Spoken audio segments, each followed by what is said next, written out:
Kia ora, good evening.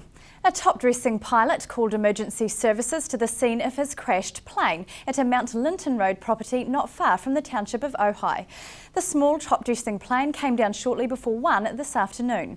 The 44-year-old pilot from Gore was airlifted to Southland Hospital with moderate to severe injuries. Fire and police remained at the scene for most of the afternoon, working to contain a small fuel leak. The CAA is investigating the cause of the accident. The Southland and NZ region continued to lead the country's manufacturing momentum from the previous month. The BNZ Business New Zealand Manufacturing Index rose 0.8 points to 59.3, bringing the highest result in the past 18 months. Index readings above 50 show expansion, and the Southland and NZ region achieved 70.6 points for October, well above the national average. Production gained its highest results since July 2013. New orders rose 1.7 points to remain above the 60-point mark, while employment recorded its highest ever result since the survey began in 2002. Deliveries eased slightly on September results, as did finished stocks. BNZ senior economist Doug Steele says New Zealand's labour market continues to strengthen, with annual employment growth of 3.2% and unemployment falling for the year. A new relationship was initiated today at the Southern Institute of Technology, with a 9-strong Chinese delegation marking the official occasion with various Invercargill representatives. The Southern tertiary education provider has been working with Puning Vocational School from the Guangdong province in China and intends to establish a satellite office there as part of the relationship. They want to build up a campus in Puning, which means SIT will have a subsidiary office in China. And then SIT will help to train Chinese students. I call this pre-cooked students, get them matured to come to study and experience overseas life in New Zealand, in Invercargill.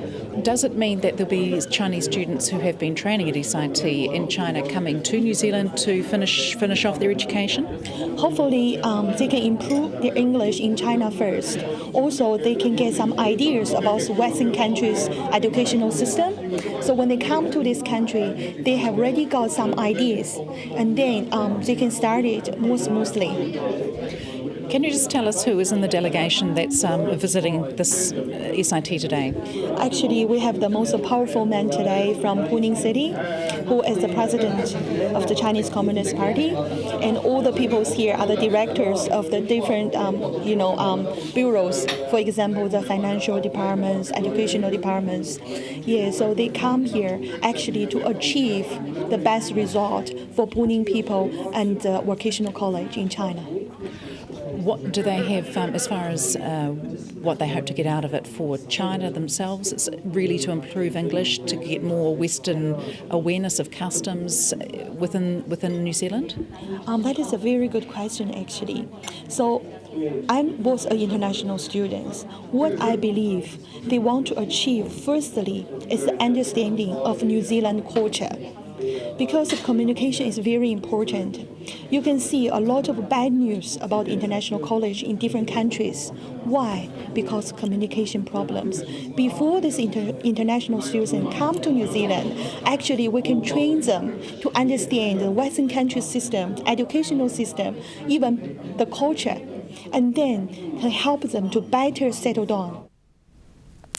The Department of Conservation and Police are seeking help for information after a public hut was destroyed in the Mavora Lakes. Vandals badly damaged Boundary Hut during Labour weekend, and it's estimated to cost at least $7,500 to repair. Fence posts were ripped out of the ground and the iconic entrance turnstile was removed and burnt. Hut decking was torn up for firewood and food smeared throughout the hut's interior. Most troubling, however, was the complete destruction of the toilet and water tanks, which were all shot at close range. The use of a firearm in the incident raised the level of seriousness, said Sergeant Todd Hollibon of the Tianau Police, and may lead to vehicle access to the popular family-friendly park being restricted. Police would be pleased to hear from anyone with information, and this can be done anonymously through Crime Stoppers 0800 555 111.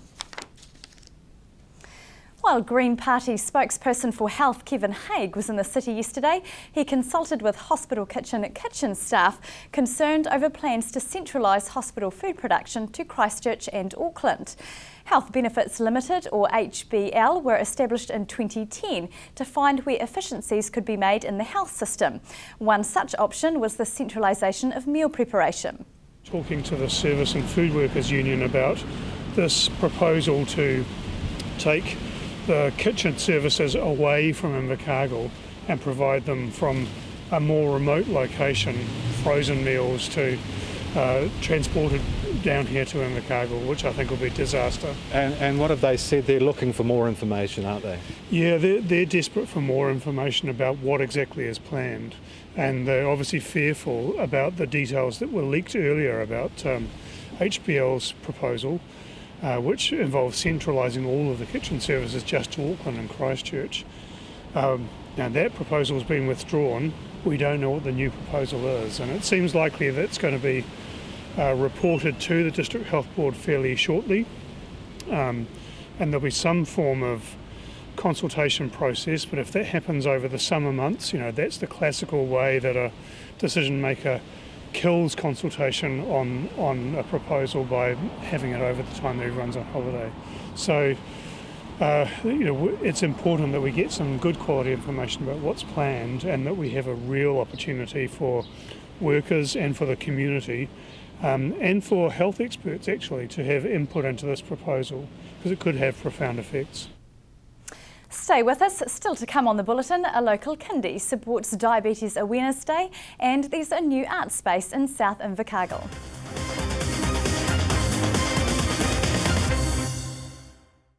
Welcome back. Wool's of New Zealand has rolled out an annual wool commitment program for its growers, which it believes is an industry first. The staple program commits growers to producing a set amount of wool to provide certainty of supply to customers direct from growers. Wool's of New Zealand Chief Executive Ross Townsend says staple is an important tool in reducing price volatility and improving sustained predictable returns and commercial certainty to shareholders and customers' businesses. Farmers who meet their annual supply commitments will be rewarded with a rebate and get the chance to enter the Wool New Zealand Grower of the Year award. The new South Alive art space has its first exhibition opening tomorrow. The converted shop has taken many hours of voluntary labour to complete, but South Alive coordinator Jeanette Malcolm says the hard work has all been worth it. Yes, it's had many guises, this space, but now it's becoming the community art gallery and the arts hub, and hundreds of volunteer hours have gone into seeing what you have now, which is a pretty first-class art gallery. It's really important, that voluntary. Without that, this doesn't happen, does it? No, I mean, we are well supported by business in terms of really good prices on products, and Resine gave us all our paint for nothing. Donwa was really helpful, Henderson Construction, etc. But what builds it and gets the job done is purely volunteer labour. Public art spaces are really important, aren't they, for any community? Yes, I think there wouldn't be anyone that would dispute that. And this is perhaps somewhat different to the other spaces that exist in Invercargill, because this focuses on community art. And it's not only community art. We certainly have had in our previous space exhibitions from professional artists and would like to have more. But also we provide a space for people who do art in their home. They've been doing art for years, they're going to art classes, they've probably got a house full of art and may never have had an exhibition. And so we're pretty excited that that group of people from South Invercargill is going to be our first exhibition, which opens on Saturday. The hub next door, that's all about classes and things? We're hoping that that's going to become a really vibrant, active community space, and I guess its first purpose will be for art classes, courses of any kind actually, perhaps some music, but we want to make it available for the community, any groups that want a meeting space, and we hope to have free Wi-Fi in there. It's got a small kitchen, and because we've been able to build a wall between the gallery and the hub this time, we'll be able to give unlimited access, because it won't be creating any issues when we have exhibitions on in the gallery.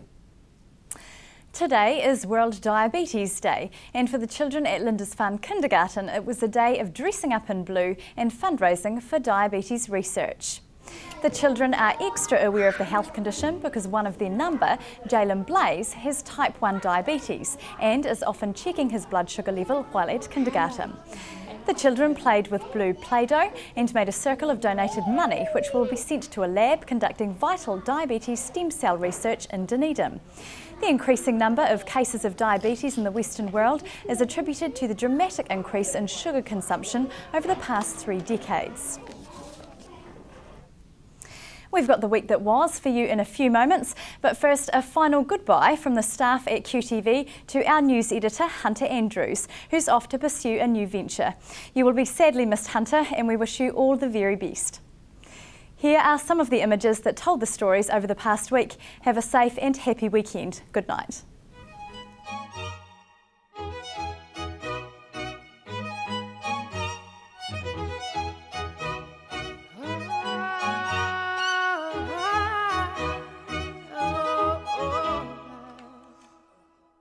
We're 1,000 miles from comfort.